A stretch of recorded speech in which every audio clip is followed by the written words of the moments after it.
C'est reparti pour une vidéo accompagnée de mon petit livre du français correct. Alors, quatrième de couverture, il est inscrit que pour déjouer tous les pièges de la langue française, vous pouvez vous poser une question sur une orthographe délicate, l'accord du participe passé, les adjectifs numéros. Vous vous demandez parfois d'où peuvent bien venir les mots courants. Quelle est par exemple l'histoire de canapé, robinet, lavabo? Vous hésitez sur le genre de termite, d'obélisque, d'apogée. Cette nouvelle édition du petit livre du français correct, déjà adopté par plus de 300 000 lecteurs, vous apporte toujours plus de réponses, vous entretient de façon détendue des pièges et des subtilités de la langue française.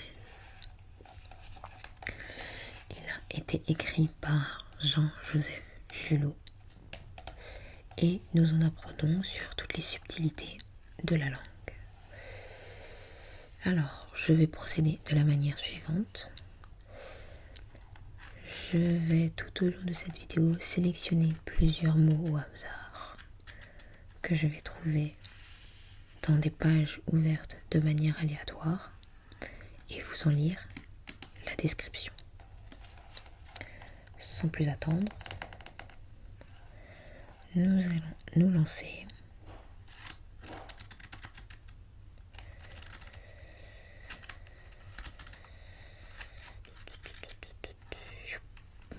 en plein milieu à la page 64 avec orthodontiste. L'orthodontiste, du grec odontos,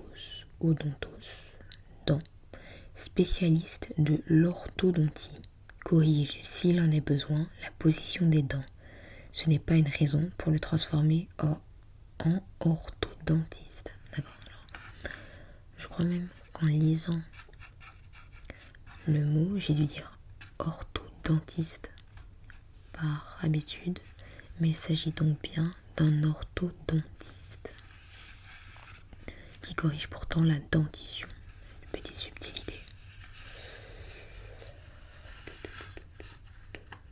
On va poursuivre quelques pages plus loin. Alors, on a une grande description ici avec qu'il soit, qu'il voit au pluriel. Qu'il soit, Q apostrophe ILS plus loin SOIENT, et qu'il voit, QU apostrophe ILS plus loin VOIENT, et autres verbes se terminant par OIENT au subjonctif ne présentent pas de difficulté de prononciation particulière. Et on peut se demander pourquoi certains les transforment bizarrement en qu'ils soient ou qu'ils voient. Sans doute est-ce un freinage défectueux dans la conjugaison qui les conduit à penser ceci: que nous soyons, que vous soyez, qu'ils soient, que vous soyez, qu'ils soient. Eh bien non, c'est tout simplement qu'ils soient, comme soit. D'accord, donc au subjonctif, on ne tente pas de l'accorder comme à la première personne du pluriel ni à la seconde personne du pluriel. Il garde au niveau de la prononciation une forme, disons,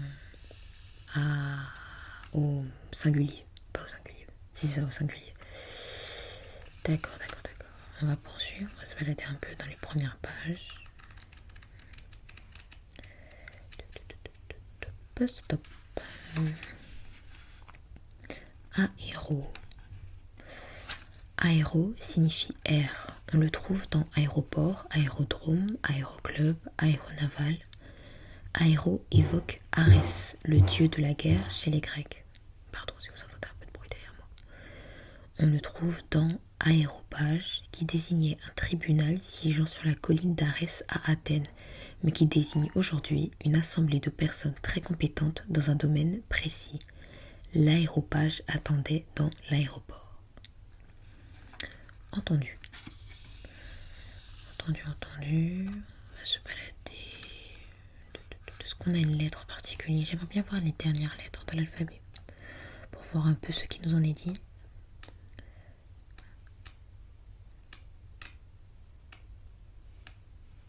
Alors, ça semble se terminer avec les lettres V.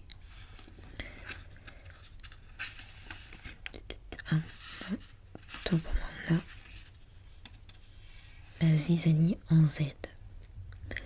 Zizanie vient du grec zizania, nom de l'ivraie, graminée mal intentionnée et nuisible qui gêne la croissance des bonnes céréales. Semer la zizanie, c'est donc se rendre mal intentionné et nuisible dans un groupe où règne la bonne entente. Louis de Funès fut en son temps à l'écran un excellent semeur.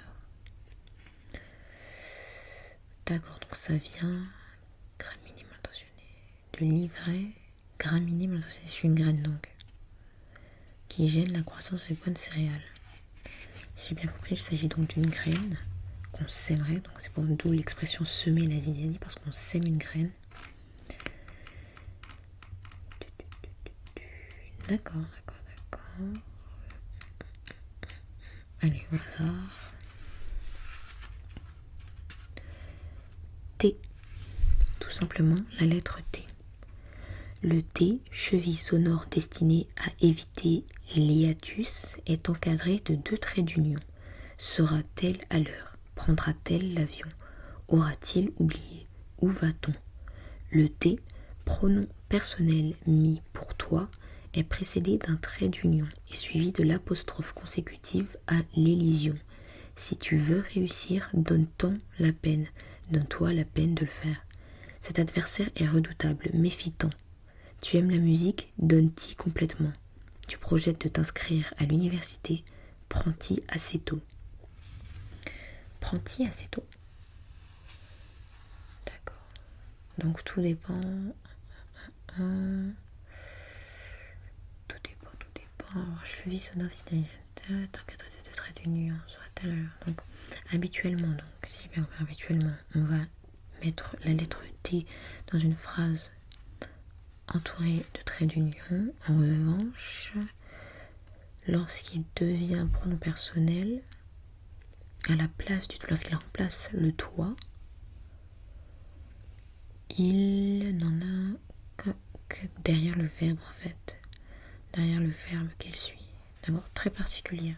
Très particulier. C'est vrai que je pense faire souvent la faute. J'aurais sans doute tendance à mettre donne-ti complètement avec. En fait, d'accord. C'est que plutôt qu'un autre trait d'union, on va venir chercher l'apostrophe. Intéressant. Allez. Je suis pas là d'accord. Pour un petit dernier.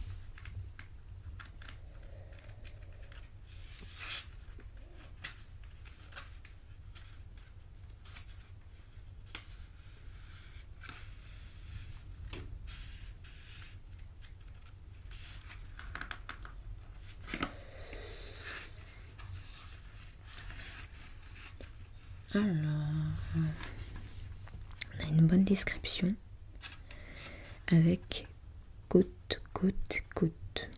Une côte avec un accent circonflexe sur le O et un seul T. Difficile à grimper. Une côte pleine de récifs, une côte de port se prononce avec un O fermé comme dans haute. Je ne sais pas si j'ai suffisamment fermé mon O. Une côte sans second T ni accent circonflexe en dessin industriel, une côte de tableau de maître, la côte du président de la République, tout cela se prononce avec un O ouvert comme dans cocotte. Ah d'accord.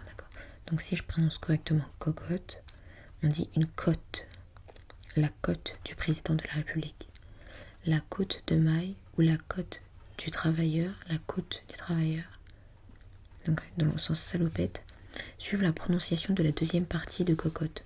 Cocotte. Le cotte est un poisson à large bouche, à grosse tête et qui vit dans les eaux douces. On l'appelle aussi le chabot. Alors là, je pense qu'aucun de ces mots n'a été correctement prononcé. que je viens, autrement dit, de tous les saccager. Qu'est-ce qu'un O fermé et qu'est-ce qu'un O ouvert? Qu'un O fermé comme dans hôte. Hôte. Donc lorsque je prononce le mot hôte, je suis censée fermer mon O. Et lorsque je prononce donc cocotte, je suis censée l'ouvrir. Sauf qu'en termes de prononciation même, je ne suis pas sûre de bien faire la distinction. Mais c'est toujours intéressant de le savoir. De savoir qu'on parle très mal français. Ça me surprend, je ne sais pas si vous aussi, mais en tout cas je trouve qu'on peut apprendre tout un tas de choses bien utiles que je pense beaucoup d'entre nous ignorent sur la langue que nous parlons pourtant tous les jours. En même temps elle est tellement compliquée parfois. J'espère que vous avez apprécié cette vidéo, n'hésitez pas à me le dire en commentaire. Sur ce, je vous laisse et vous dis à très bientôt.